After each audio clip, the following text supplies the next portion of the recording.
Our story starts with a butterfly that used to be common around the Bay Area. It has beautiful orange, black, and white wings, but it's small, with a wingspan of only 2 inches. You might not even notice it if it flew into your garden, and these days it's almost gone. But it's far from forgotten. This creature, the bay checkerspot butterfly, has become a key player in conservation south of San Francisco Bay. Land purchases made to protect the butterfly in the Diablo range have aided efforts to restore a wildlife corridor in Coyote Valley, and that has brightened hopes for the survival of wide-ranging species like badgers and mountain lions in the Santa Cruz Mountains. It's a classic story of the butterfly effect, in which a flap of wings from a small creature can influence events in the larger world. But in this particular version of the story, the butterfly got help from endangered species laws, a tenacious biologist, and an audacious agency, the Santa Clara Valley Open Space Authority. In March 2022, a delegation from Save Mount Diablo traveled down to San Jose to chat with some of the people who made it all happen. You turned one of the largest cities in the United States away from dreams of developing this into the next annex of Silicon Valley, and instead protecting the most important connection between the Diablo Range and the Santa Cruz Mountains. Yep. It was like a massive defensive effort for decades to keep it from getting developed. And then finally, the forces all converged for good.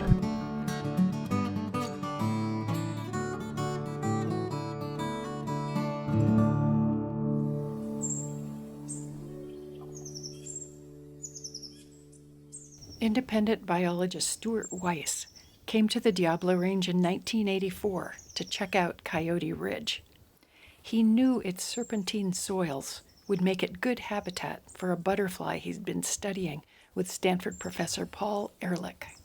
I had just graduated from Stanford with my bachelor's degree, and we came down here and we discovered the mother lode of bay checkerspot butterflies on the mother lode of serpentine outcrops.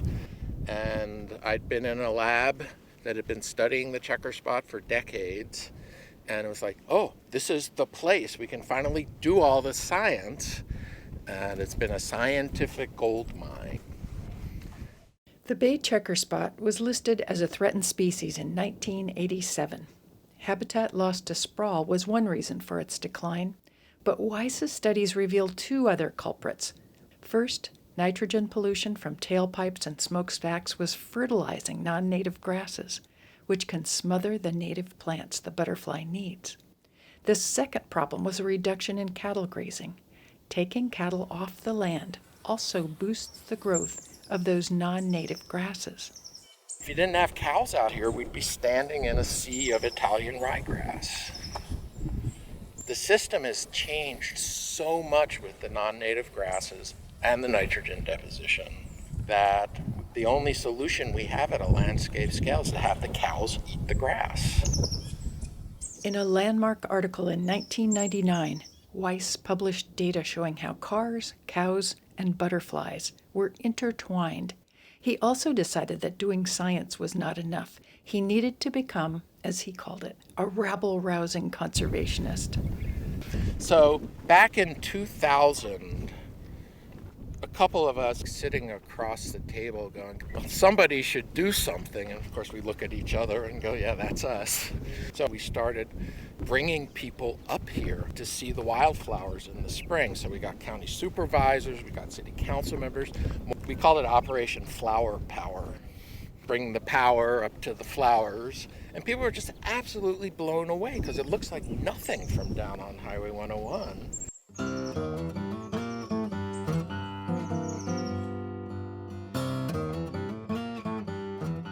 When a gas-fired power plant was proposed in South San Jose, the Endangered Species Act came to the rescue.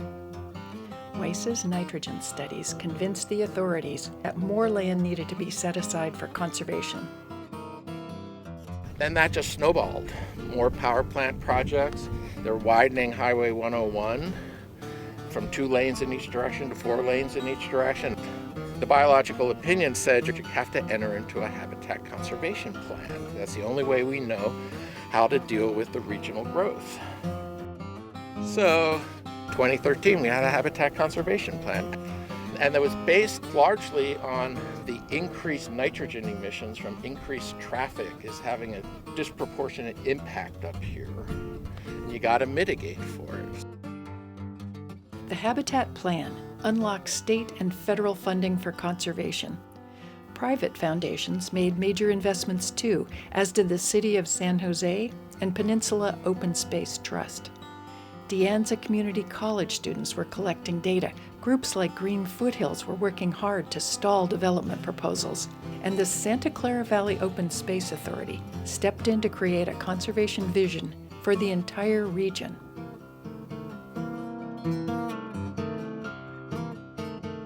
At age 30, the Open Space Authority is considered a new kid among Bay Area land preservation agencies. But it's been making a big difference. When its current leader, Andrea McKinsey, arrived in 2011, the Open Space Authority had 14,000 acres of natural and working lands to manage.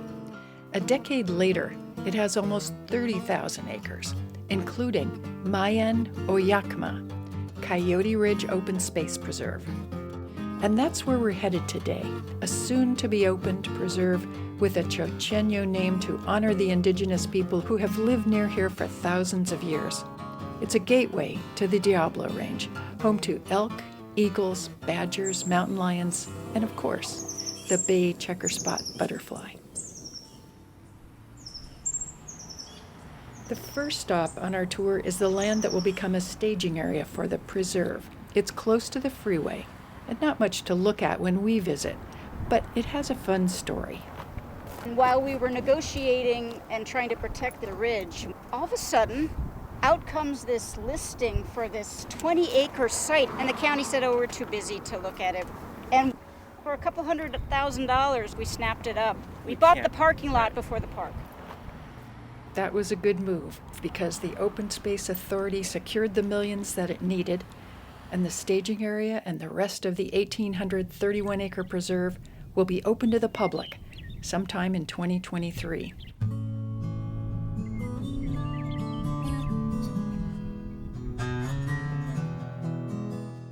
Visitors who come in the spring should see stunning splashes of iconic California wildflowers, even a few endemic ones which grow nowhere else on the planet.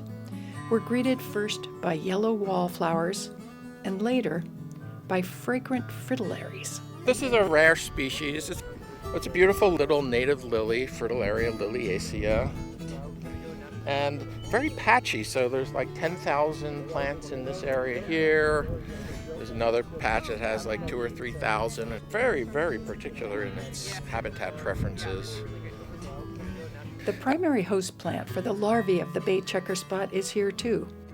It's Plantago erecta, or dwarf plantain. Later in the butterfly stage, checkerspots sip nectar from goldfields and other wildflowers. These plants are partial to the area's serpentine soils because their chemistry discourages competition from non-native grasses. So every year we come out and we do a bay checkerspot butterfly survey where we count caterpillars. Or as we say, looking for larvae. So I come up with a population estimate every year across almost the entire range of the bay checkerspot butterfly. We see only a few butterflies on our tour, but Weiss says they're doing well elsewhere on the ridge. We've had boom years where we'd be standing out here and you'd just be seeing bay checkerspots flying all over the place. And this year they're down by a factor of about 100 from a couple of years ago, but that's what insect populations do. Seth Adams puts Weiss on the spot. Does he see himself as the grandfather of bay checkerspot conservation? The bay checkerspot is my muse, science and conservation muse. Because everything I ever learned about science and conservation, truly learned it, came out of the work I did with the butterfly. Okay, so what is Coyote Ridge to you? Center of the universe.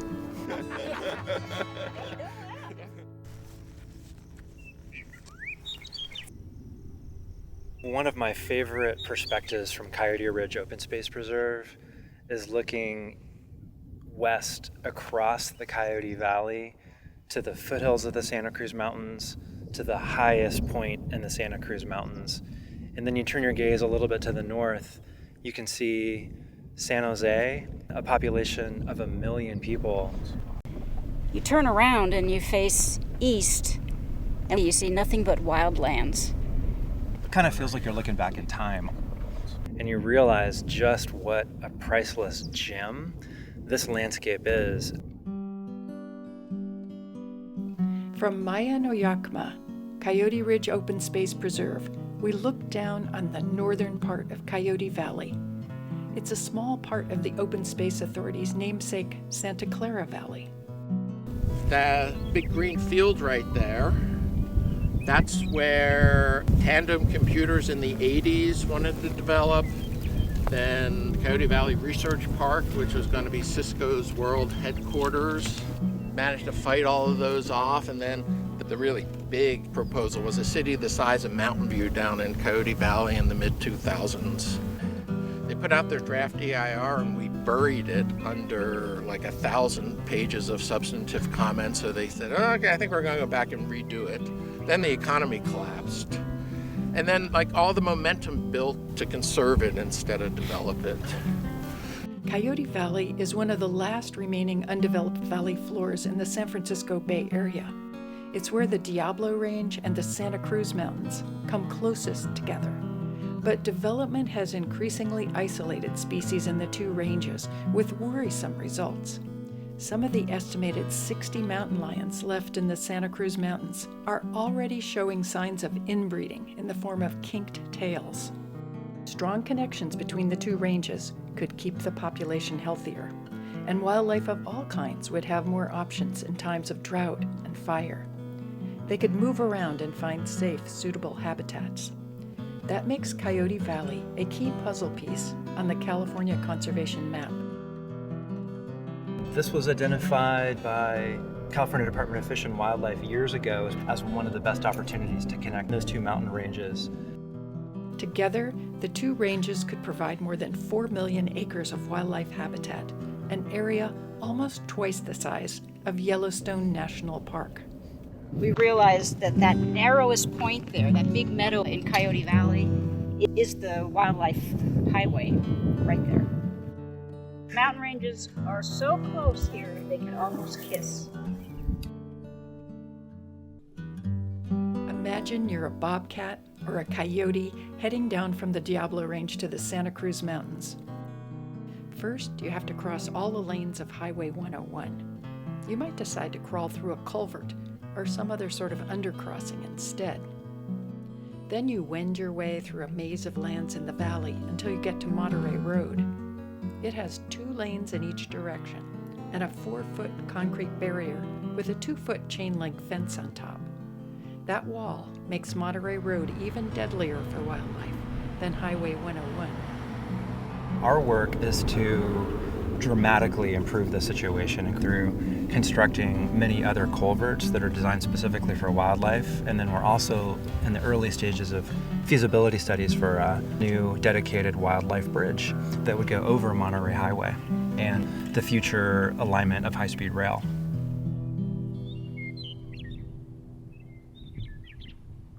Near the end of our tour, we've crossed both highways and are heading north towards suburbia. But there's one stop left, a pullout at North Coyote Valley Conservation Area. Within it is a seasonal wetland called Laguna Seca, or Dry Lake. Once 10 times larger than today, Laguna Seca is still the largest undeveloped freshwater wetland in the Bay Area. There's a gate at the entrance with a bobcat silhouette, but we can't go in just yet. First, the Open Space Authority and its partners want to undo decades of dredging, damming, and channelizing. It's one more example of the butterfly effect. Conservationists who started out saving the Bay checker spot have ended up embracing a much bigger conservation goal. We've got tons of birds migrating on the Pacific Flyway coming through here, all kinds of wildlife. The studies we just kicked off is to restore this whole area for wildlife connectivity and for watershed restoration. We're putting Humpty Dumpty back together again here in Coyote Valley. We really are. This is audacious that people are saying we're going to defy the pressure of Silicon Valley and we're going to put back this connection together between the two mountain ranges. Timing is everything. In 2017, the biggest floods to hit downtown San Jose in 100 years hit on Coyote Creek. That allowed us to piggyback on that story and on climate change and on the wildfires that came from both the Santa Cruz side and the Diablo side, and just to say, hey people, the time is now. Adams looks at these plans with more than admiration. His organization, 50-year-old Save Mount Diablo, is expanding its geographic area from Mount Diablo down the 200-mile-long Diablo Range. We're expanding to the 7 northern counties of the Diablo Range, including Santa Clara and San Benito south of here. And so the connectivity that's exciting to me is between our organization and this agency and what that's going to mean in the coming decades. When I came to the Open Space Authority, I didn't imagine there would be a meeting where Save Mount Diablo would be with the Open Space Authority talking about how to scale up and be looking at landscape conservation over 100 or 200 miles. So thank you, sir, for your audacious vision. We will come back in 20 or 30 years and hundreds of thousands of acres of the Diablo Range will have been protected in the meantime, and we won't be at 24% protection in the Diablo Range. We'll be closer to 50% or 60% or 75% like we are around Mount Diablo.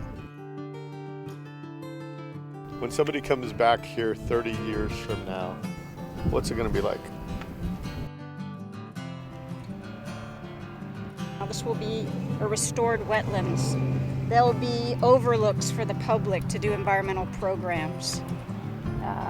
And the bobcats will be real. Yeah. They are real around here, actually.